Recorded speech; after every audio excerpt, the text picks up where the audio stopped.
I am. I got some more questions from you. I'm going to try to answer. So let's see how it goes, eh? Gem B3454. How did you feel about being out of drag for confessionals? It feels a little illegal seeing you out of character. Well, I thought it was about time, right? Reveal a little bit of the mystery.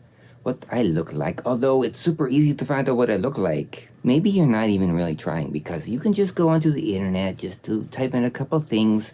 My actual legal name's really easy to find, and you can find zillion pictures of me showing me on a TV show without all the beautiful makeup and beautiful clothing and expensive wigs like this one, which cost $2.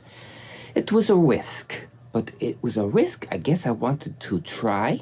I talked to the production people before the show about all this, and they wanted me to be more natural, not the full drag thing, which I was willing to try it, even though I really did want to be in full drag.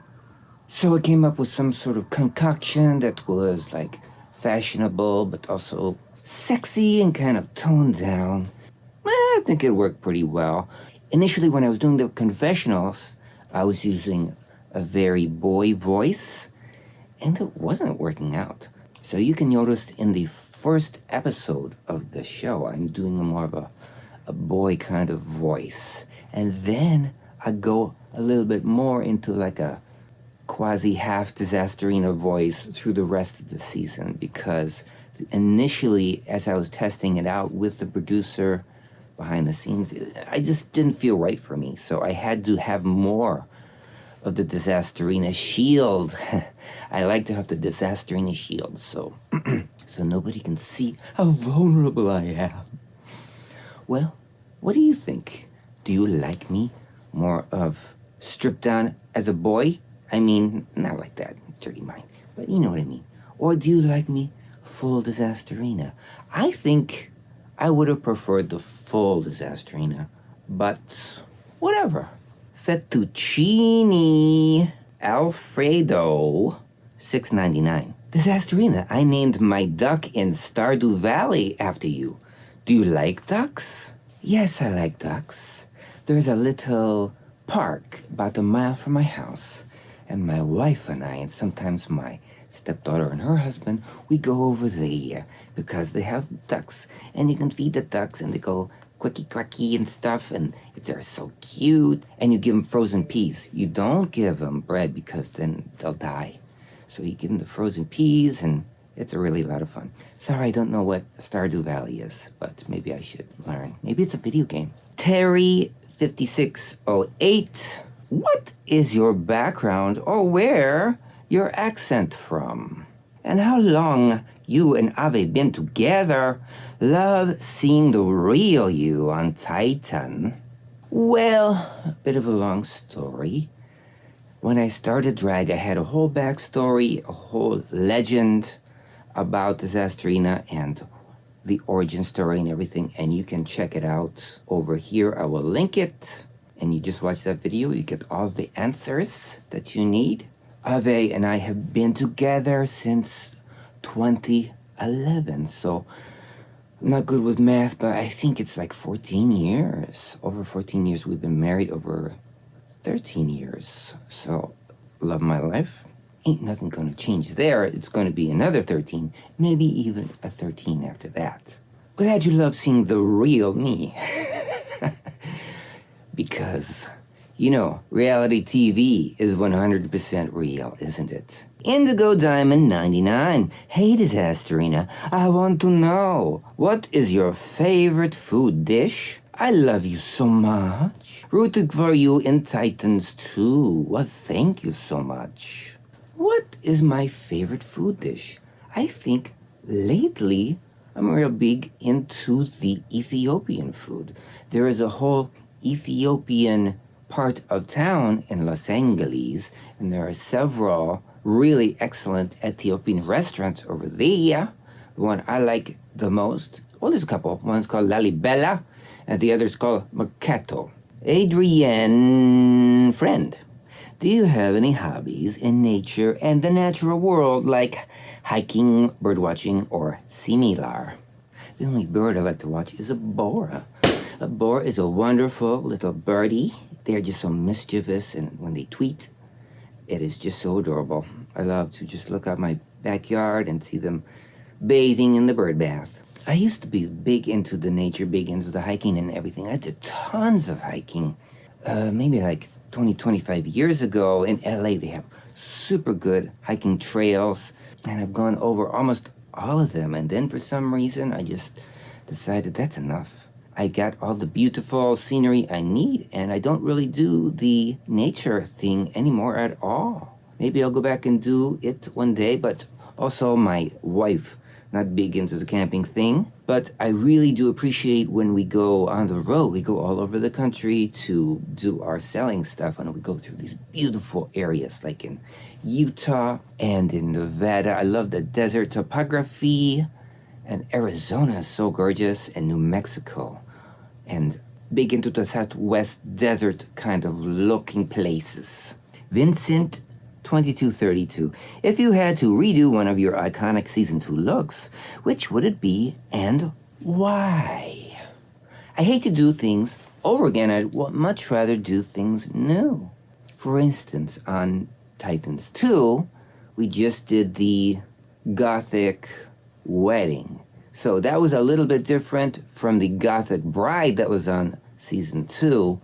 But initially, I wasn't too jazzed about it until I came up with a really cool idea. It sort of mimicked the same idea that I had in my audition video, where Disasterina was like a dominatrix, and then my boy self was like the slave.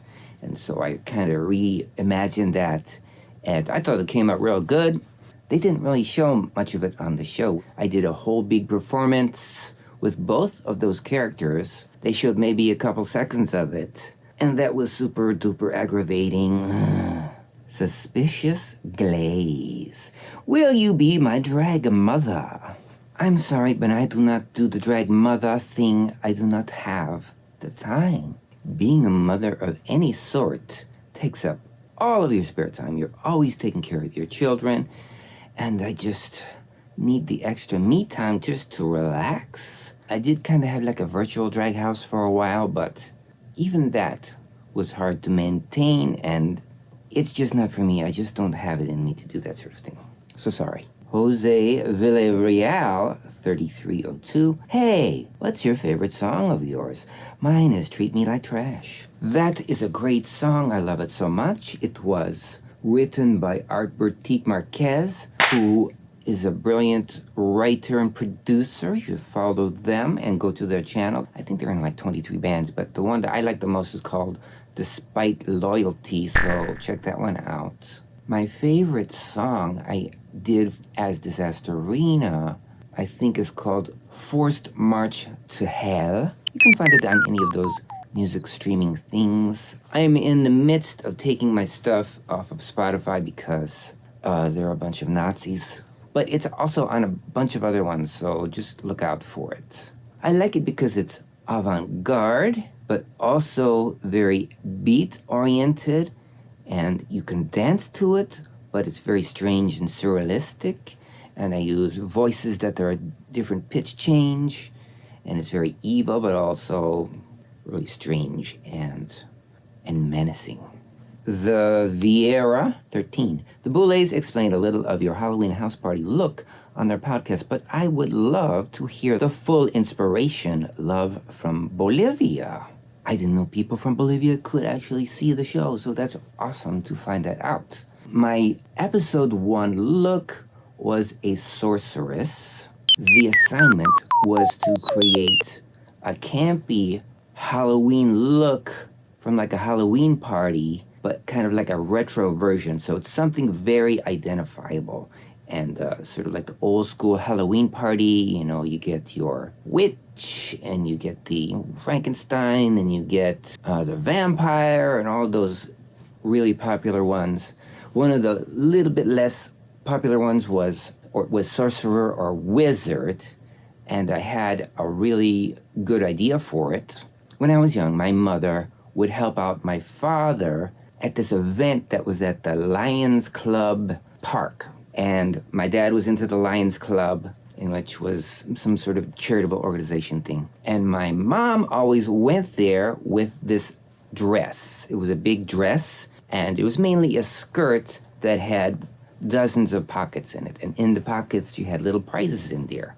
So little kids would go up and reach into the pocket, and they would get like a little spider ring, or they would get like some little tchotchke that I thought was really, really cool, and they'd get all excited about it.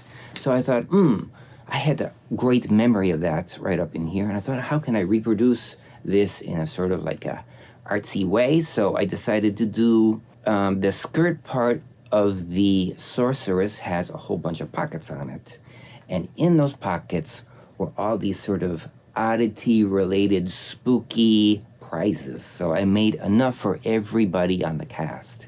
But during the filming of it, there wasn't any time to just go over that at all. So none of that got into the episode. I will do a separate video about the whole outfit so you can see everything and all those things inside there Ave Rose made, and they were like super cool. The hat I made and the staff I made, but the dress, the main garment, was made by a brilliant fashion designer named Marcel Dujour. I've known them for years and years, probably like over 20 years, and I own dozens of their pieces. I've commissioned them to do things before. I'm going to also do an interview with Marcel Dujour so he can get the proper credit for doing that brilliant work of art. That first episode, in my opinion, IMO, that was the best outfit because it was the only one you can see was really identifiable as what it was supposed to be, but also was a pure work of art. The detail on that thing is fucking mental. It's one of the most beautiful things I've ever seen. I was astounded when I got it back from Marcel. I thought, oh my God, this is just fucking incredible. And of course, everybody loved it. They didn't really fucking show it that much on the show, did they? They barely talked about it.